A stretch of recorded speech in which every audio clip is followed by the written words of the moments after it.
I want to talk with you today about the formal definition of the limit. So, what does it mean mathematically in the most rigorous possible terms? That is to say, in the most mathematically clear terms, in terms of logical statements and conclusions, that a number is a limit of a function. Okay, so the clarity of this is in terms of the mathematical precision, and then our job is to internalize that mathematical precision and make it make sense. So my goal with you is to build intuition with you about this definition, which is, for most people, the most complicated mathematical thing they've experienced up to this point in time. I'm trying to say I accept its complicatedness, and my goal is to try to reduce the complexity of this thing in appearance so that each of the pieces makes sense. This is likely to be something that requires you to watch multiple times, so please feel free to watch again. So I want to know, when do I get to say this? This is a conclusion. Under what circumstances is this a true statement that the limit as x approaches a of f of x is equal to some number L? This is a fixed number L, a single number L. When do I get to say this? What does that mean mathematically for me to conclude this statement? Okay, so this is the ultimate conclusion that we get to make.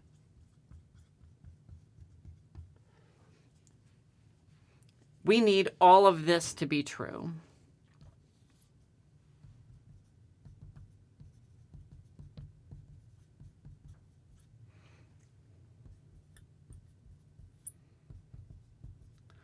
So that part there has to be true in order to say this. These are the words I get to utter. These are the symbols I get to write down on the piece of paper, and know that they are true statements, right?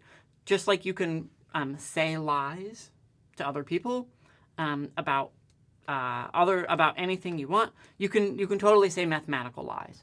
And so we want to know, when is a statement true? When do we get to say something? The stuff up here, the hypotheses, have to be true. So these are the hypotheses up here to this statement right here. If, then. So we have to verify the truth of this statement. I'm going to try to break it down. And we're going to use a picture as we move forward in breaking down this definition. I'm going to read it out loud to you. And then I would like you to go back and read it out loud. Because I think the act of reading out loud really reinforces the meaning of the symbols. So if for any epsilon greater than 0, you can find a delta greater than 0, so that if the distance between x and a is less than delta, then the distance between f of x and L is less than epsilon. Then we get to conclude that the limit as x approaches a of f of x is equal to L. I think part of the complicatedness of this is that there's an if then, then. So there's an if then inside of my if then. And I recognize the structural challenge of this statement. So basically, someone else poses this to you, this epsilon greater than 0, for any epsilon greater than 0. I might say for arbitrary epsilon greater than 0. You can find a delta greater than 0. So someone else poses epsilon. They say epsilon's 0.05. Now your mission is to find a delta. What delta do you choose? How am I supposed to find a delta? This right here is a restriction on delta.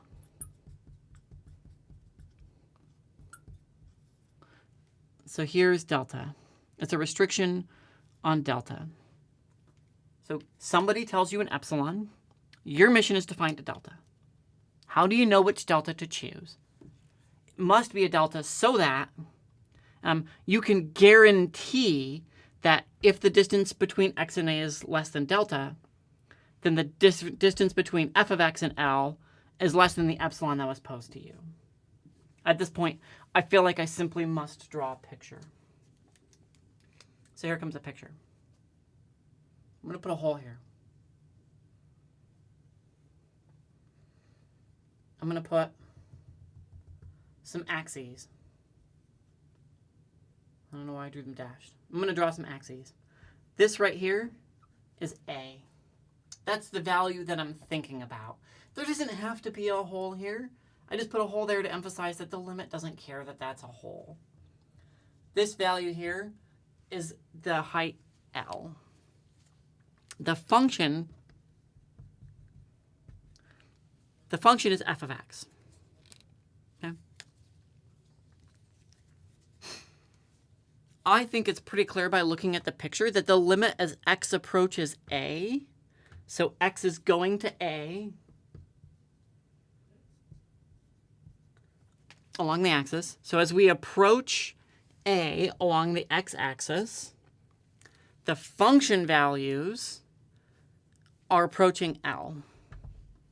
I think the picture makes it clear that the limit as f approaches a of f of x, as x approaches a of f of x is equal to L for this picture right here. But we want to prove it. Okay? So someone in the audience choose an epsilon, because we should be able to do this for arbitrary epsilon, and we're going to put it on this picture. Oh, what's that, 0.1? Okay, that seems pretty arbitrary to me. Now what I'm going to do is I'm going to draw a window around my value L, my target value L. The distance in one direction is epsilon. The total distance is 2 epsilon. The distance in one direction off of L is epsilon. So how far away do you get to move from L? Epsilon. Okay. So someone posed epsilon is 0.1. Now your mission is to find a delta. And the delta must be such that if the distance between x and a is delta, then the distance between f of x and L must be less than epsilon. So I need my function values to live inside this window right here. I want them to be close. I want my function values to be close.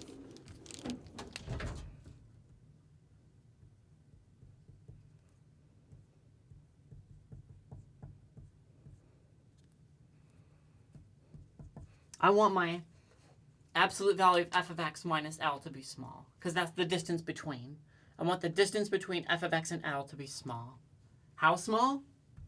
Well, in this case, some arbitrary distance less than epsilon. So this just says the distance to be small. Where does x have to live?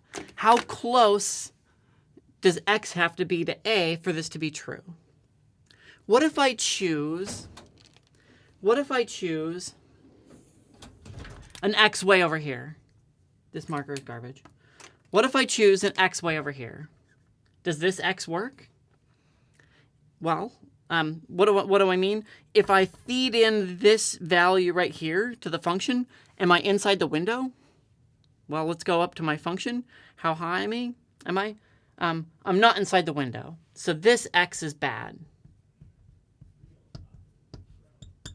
That x is bad because it doesn't lie inside the window. So why is it bad? Because f of x minus L is bigger than epsilon because I'm not inside this window here. So this is f of x minus L is this distance that's bigger than epsilon. So I'm too far away. So this x is bad. But if I go really close, check it out. What if I go right there? Okay. Then I want to see what my f of x value is. I go up here, and then I go over. Ooh, I ended up inside the window, inside the gap that time. You have to be close to A in order to make sure that your f of x values end up inside the window. Far away x values don't work. Close-up values do work. The big question is how close does x have to be to a to guarantee that f of x is close to L? That's the big question that we're answering. How close does x have to be? Far away x didn't work. We're too far away vertically. How close do we have to be to A to make sure that our function values are close up here? That's what this statement right here says. So how close do we have to be? Okay, so this one was bad. So we're gonna disregard that one. That one wasn't bad. But the one inside here was good. This was good. This was good. Okay, so if I go a little bit further over,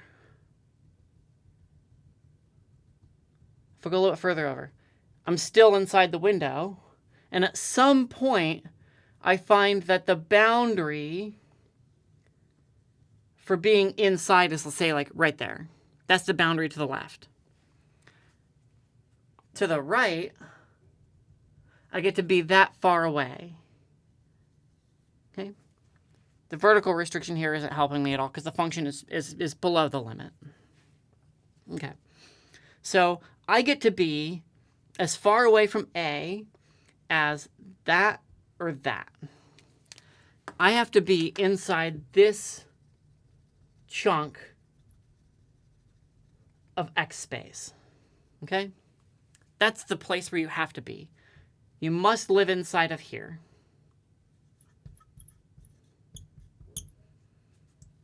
That's where my good x's live. My good x's live inside of that space right here. They're good because their function values are close to the limit here. Okay?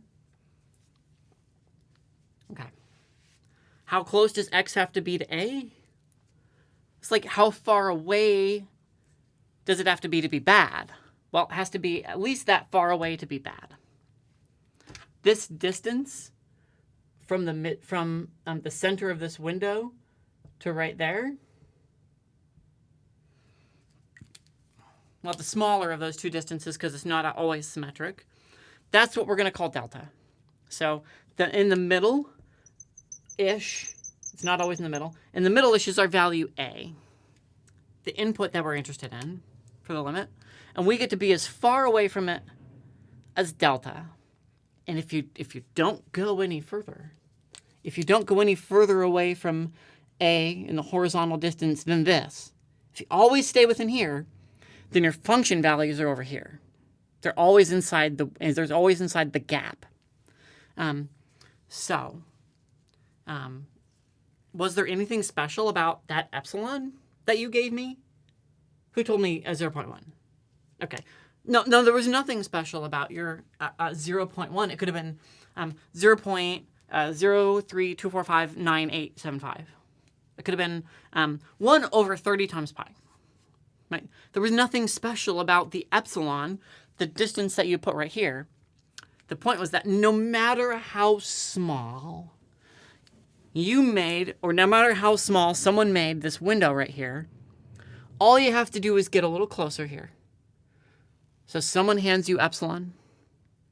They say you can be this far away. You can go this far away from L. And you say, okay, no problem. All I have to do is stay within the window of width controlled by delta. And you can find it. You can always find a delta that works no matter how small they make epsilon. That is the essence of what it means for the limit as x approaches A of f of x equals L. I'll read this one more time and then I think I'll conclude. If no matter the value of epsilon, you can always find a delta greater than 0, a distance away from the point A. And that delta is special so that as long as you're within delta of A, the function values are always close to L.